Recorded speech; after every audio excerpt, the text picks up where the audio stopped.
আজকে একটা সেহরি recipe share করছি। সেহরিতে আমরা এমন কিছু খাবো যাতে সেটা খুব বেশি গুঁড়ো পাক যেন না হয়, সহজে হজম হয়, খুব বেশি ভারী যেন না হয় বা তৈলাক্ত যেন না হয়, আর ভিটামিন বা মিনারেলে যেন সমৃদ্ধ থাকে। আমি আজকে এই ধরনেরই একটা খুব সহজ আর ঝটপট সেহরির সময় তৈরি করতে পারেন বা আগেই তৈরি করে ফ্রিজে রেখে দিতে পারেন। আসুন তাহলে শেয়ার করি সহজ ঝটপট সেহরির একটা রেসিপি। এই রেসিপির প্রধান ইনগ্রেডিয়েন্টই হচ্ছে চিরা। চিরা খুবই সহজপাচ্য, আবার পেটও কিন্তু ভরে থাকে। যে চিরাটা ব্যবহার করছি সেটা খুবই পরিষ্কার, এই কারণে ধোয়ার আর দরকার হচ্ছে না। তবে যদি মনে হয় যে ধুলাবালি থাকতে পারে, সেক্ষেত্রে ঠান্ডা পানি দিয়ে একটু ধুয়ে নেবেন। চিরার মধ্যে আমি দিয়েছি ফুল ক্রিম মিল্ক পাউডার। এটা দিলে না স্বাদটা বেশি হয়। এর বদলে অবশ্যই আপনারা নর্মাল দুধই দিতে পারেন, লিকুইড বা তরল দুধ যেটাকে বলছি সেটা। চিরাটা ভিজতে থাকুক, আর এই ফাঁকে আমি আর একটা জিনিস ভিজিয়ে রাখছি, তকমা।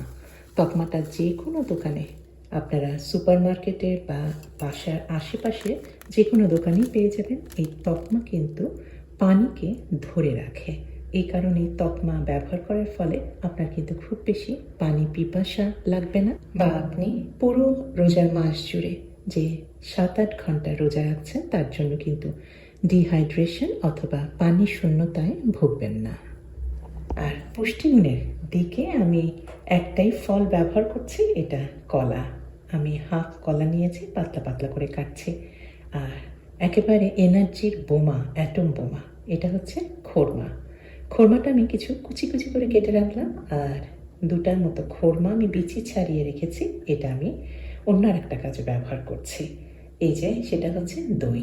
দই হচ্ছে প্রচুর পরিমাণে প্রোবায়োটিক থাকে বা ব্যাকটেরিয়া থাকে। এটা কিন্তু আমাদের হজমে সাহায্য করে। আমাদের পেটের সুস্বাস্থ্যের জন্য দই কিন্তু খুবই দরকারি একটা উপকরণ। আর এই দই দিয়েই আমি খোরমা দুটা ব্লেন্ডারে ব্লেন্ড করে নিচ্ছি। এই দইটা হালকা মিষ্টি, এ কারণে আমি কিন্তু আর আলাদাভাবে চিনি দিচ্ছি না। যদি আপনারা চিনি পছন্দ করেন বা টক দই ব্যবহার করেন, সেক্ষেত্রে ব্রাউন চিনি দিতে পারেন, মধু দিতে পারেন। মধু কিন্তু শরীরের জন্য খুবই ভালো। এতে প্রচুর পরিমাণে খনিজ পদার্থ বা মিনারেল রয়েছে। আর মধুর বদলে আপনারা কিন্তু সামান্য পরিমাণে খেজুরের গুড় সেটাও দিতে পারেন। আরও একটা মিষ্টি করার জন্য আপনারা কিন্তু দিতে পারেন কিশমিশ, একদম ন্যাচারাল চিনি। ব্লেন্ড করা যে দইটা খোরমা দিয়ে করলাম, সেটাই এখন দিয়ে দিয়েছি ভেজানো চিরার মধ্যে। চিরা খুব সামান্য সময়ের মধ্যেই ভেজে কিন্তু ফুলে উঠেছে। আর এর মধ্যে দিচ্ছি এটা কালা নমক বা বিট লবণ যেটাকে বলা হয়, সেটা দিচ্ছি। এটা স্বাদ একটু অন্যরকমের, আপনার এই খাবারের স্বাদটাই কিন্তু বাড়িয়ে দেবে। উপরে একটু ক্র্যাশ করে দিয়েছি ফ্রেশ কালো গোলমরিচের গুঁড়া। যেটুকু খোরমা আমি কেটে রেখেছিলাম সেটাও বিছিয়ে দেওয়া হয়েছে। আর দিয়ে দিয়েছি ভেজানো তকমা। আর কলার স্লাইসগুলি উপরে সাজিয়ে দিচ্ছি। আবার কলার সাথে কিন্তু দিতে পারেন পাকা আম, সেটাও কিন্তু খুবই ভালো লাগে খেতে। উপরে আরও কিছু সাজিয়ে দিলাম দই। আর লাল রঙের যেটা দিয়ে দিয়েছি সেটা দিয়েছি চিলি ফ্লেক্স, একেবারেই অপশনাল। আপনারা পছন্দ না করলে বাদ দিতে পারেন। আর দিয়েছি কিছুটা কিশমিশ।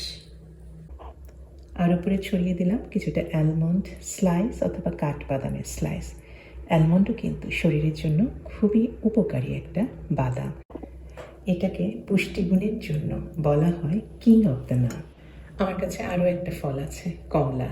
সেটাই আমি কিছুটা ছোট টুকরা করে দিয়েছি, আর রসটা দিয়ে দিলাম।